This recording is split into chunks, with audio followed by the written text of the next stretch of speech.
નમસ્કાર મિત્રો, engineers education ચેનલમાં આપ સર્વેનું સ્વાગત છે. તો મિત્રો, આજે આપણે ધોરણ 7નો વિષય ગુજરાતીનું પ્રકરણ 3 અમારી કામધેનુના સ્વઅધ્યયન પોથીના પ્રશ્નોના જવાબ જોઈશું. પ્રશ્ન નંબર 1. એકમમાંથી સ્થાનિક ભાષાના શબ્દો શોધીને લખો. તો લખીશું સ્થાનિક ભાષાના શબ્દો: બોડી, ખરેરો, ટંકે, બાફણો, આંચળ, ઉબેલ, વાડકી, વંશવેલો, દોહવા અને ચાંદલો.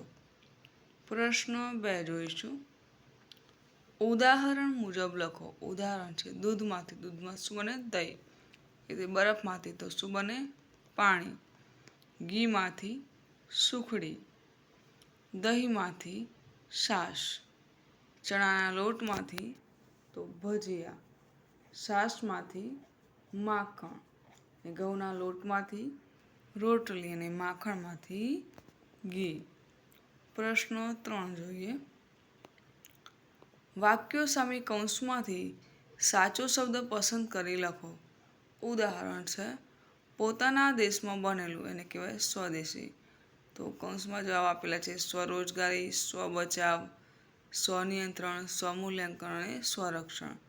તો એક, પોતાના પર કાબૂ ધરાવતા હોય તેને કહેવાય સ્વનિયંત્રણ. 2, પોતે જ કમાતા હોય તો સ્વરોજગારી. 3, હું મારી સુરક્ષા કરી શકું છું તો સ્વરક્ષણ. 4, આજે મેં પરીક્ષા આપે તો સ્વમૂલ્યાંકન. અને 5, મેં મારી જાતને ઉગારી લીધી તો સ્વબચાવ. પ્રશ્ન 4 જોઈશું. કૌંસમાંથી પસંદ કરી વાક્યો સામે બંધ બેસતો શબ્દ ખાનામાં લખો.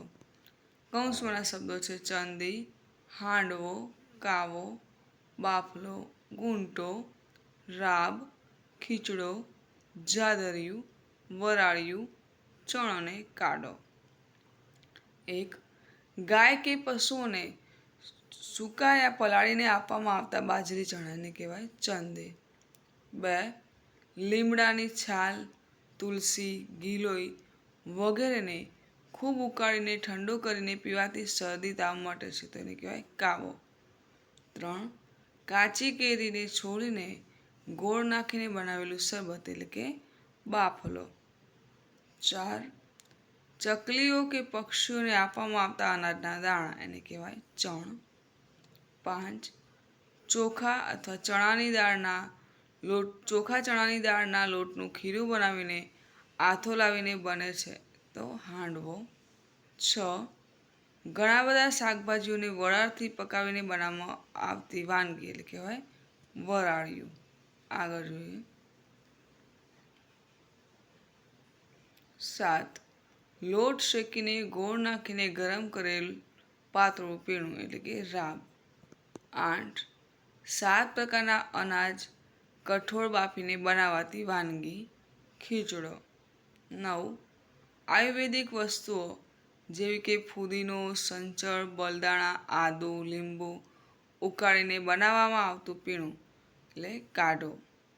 10, ઘઉંના પોક અને ગોળમાંથી બનાવાતી વાનગી એટલે કે જાદરિયું. 11, શાકભાજીને ઘટ્ટ પ્રવાહી બને ત્યાં સુધી ઉકાળી બનતી વાનગી એટલે કે ઘૂંટો. પ્રશ્ન 5 જોઈશું. કોષ્ટકમાંથી શબ્દ શોધી તે શબ્દનો વિરોધી અર્થ ધરાવતી વાક્ય રચના બનાવો. તો જુઓ, કોષ્ટકમાં શબ્દો ગોત્યા છે. કોલાહલ, ઇષ્ટ, ક્ષણિક,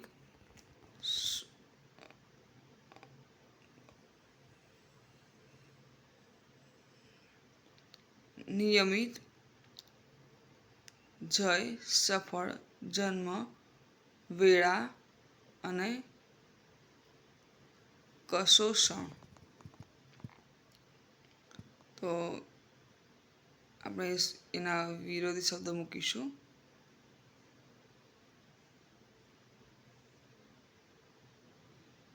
તો જન્મ તો મૃત્યુ, તો તો વૃદ્ધ દાદાનું મૃત્યુ સહેજે ભૂલાતું નથી. બીજું સફળ તો વિરોધી નિષ્સફળ. તો જો પ્રયાસ ન કરો તો નિષ્ફળતા મળે છે. 3 નિયમિત તો અનિયમિત. અનિયમિત જીવનશૈલી આરોગ્ય માટે હાનિકારક છે. 4 વેળા તો કવેળા. તો રમેશ દરરોજ કવેળા ઘરેથી નીકળે છે, તેથી બસ ચૂકી જાય છે. 5 ક્ષણિક તો લાંબુ આયોજન સફળતાની ચાવી છે. 6 ઇષ્ટ તો અનિષ્ટ. તો અનિષ્ટ સંબંધો છોડવા જરૂરી છે. 7 શોક તો આનંદ. પરીક્ષામાં પ્રથમ આવ્યાથી ખૂબ આનંદ થયો. 8 કોલાહલ તો શાંત. તો ભવ્ય મંદિરના પ્રાંગણમાં શાંતિ છવાયેલી હતી. 9 શોષણ તો દયાળુ. તો દયાળુ માણસ હંમેશા અન્યના દુઃખમાં સહભાગી બને છે. 10 જય તો પરાજય. તો નિષ્ફળ પ્રયાસો પછી પણ તેને પરાજય સ્વીકારવો ન પડ્યો. આગળ જોઈએ.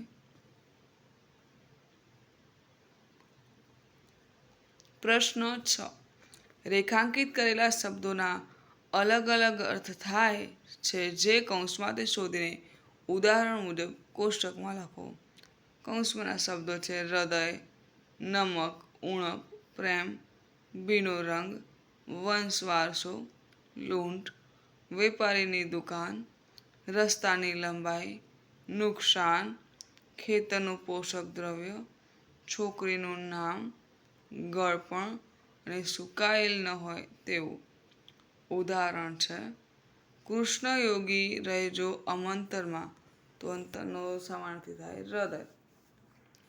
કમળાપુરથી ગાંધીનગરનું અંતર 200 કિલોમીટર દૂર છે. તો અંતરનો આમાં શબ્દ વપરાય છે રસ્તાની લંબાઈ. એવી રીતે પ્રથમ વાક્ય છે કે પૂજાના દાદાની કાપડની પેઢી હતી. પેઢી એટલે વેપારીની દુકાન પણ થાય. અને બોડી ગાયની ત્રીજી પેઢીની વાછરડીનું નામ રમલી હતી. પેઢી એટલે વંશ વારસો પણ થાય. બીજું વાક્ય માની મમતાનો કોઈ પાર હોતો નથી. તો મમતા એટલે પ્રેમ. અને કઠિયારાની દીકરીનું નામ મમતા હતું. તો મમતા એ છોકરીનું નામ પણ હોઈ શકે. 3 શાકમાં મીઠું ઓછું હોય તો મજા આવે નહીં. મીઠું એટલે નમક. અને અરે આ તરબૂચ તો બહુ જ મીઠું છે, એટલે મીઠું એટલે ગળપણ પણ થાય. વાક્ય નંબર 4 વેપારમાં આ વખતે બહુ મોટી ખોટ આવી. ખોટ એટલે નુકસાન. અને આવો તમારી જ ખોટ હતી. ખોટ એટલે ઉણપ. 5 ખેડૂત પોતાના ખેતરમાં ખાતર ભરી ખેતી કરે છે. તો ખાતર એટલે ખેતરનું પોષક દ્રવ્ય. અને લૂંટારાઓએ શેઠના ઘરમાં ખાતર પાડી. ખાતર એટલે લૂંટ પણ થાય. 6 બોડી ગાયને બા રોજ લીલો ચારો ખવડાવે. તો લીલો એટલે સુકાયેલ ન હોય તેવું. અને પોપટનો લીલો રંગ ખૂબ કેવો સુંદર હોય છે. તો લીલો એટલે ભીનો રંગ. આગળ જોઈએ. પ્રશ્ન 7 આપેલા વાક્યોમાં શબ્દો આડાઅવળા થઈ ગયા છે, તેને ફરીથી સાચી રીતે ગોઠવીને લખો. ઉદાહરણ છે અમારી હતું નામ બોડી ગાયનું. તો વાક્ય બનાવ્યું છે કે અમારી ગાયનું નામ બોડી હતું. એવી રીતે વાક્ય છે કે પીપળાનું દિવસે છે વટ સાવિત્રી કરે સ્ત્રીઓ પૂજન ગામની. તો ગામની સ્ત્રીઓ વટ સાવિત્રી દિવસે પીપળાનું પૂજન કરે છે. બીજું વાક્ય અને ગઈ મને પૂરો મારો નોકરી અભ્યાસ થયો મળી. તો મારો અભ્યાસ પૂરો થયો અને મને નોકરી મળી ગઈ. વાક્ય નંબર 3 મહિને આવતા ગામના 25 દૂધની રૂપિયા લાયણીના. તો ગામના દૂધની લાયણીના મહિને 25 રૂપિયા આવતા. 4 ખવડાવે દિવસે સંક્રાંતિના લોકો એને ઘૂઘરી. તો સંક્રાંતિના દિવસે લોકો એને ઘૂઘરી ખવડાવે. પ્રશ્ન 8 જોઈએ. એકમને આધારે વાક્ય ખરું છે કે ખોટું તે લખો. વાક્ય નંબર 1 કાઠિયાવાડી ગાયનું નામ બોડી પાડેલું. તો આ વાક્ય સાચું છે, ખરું.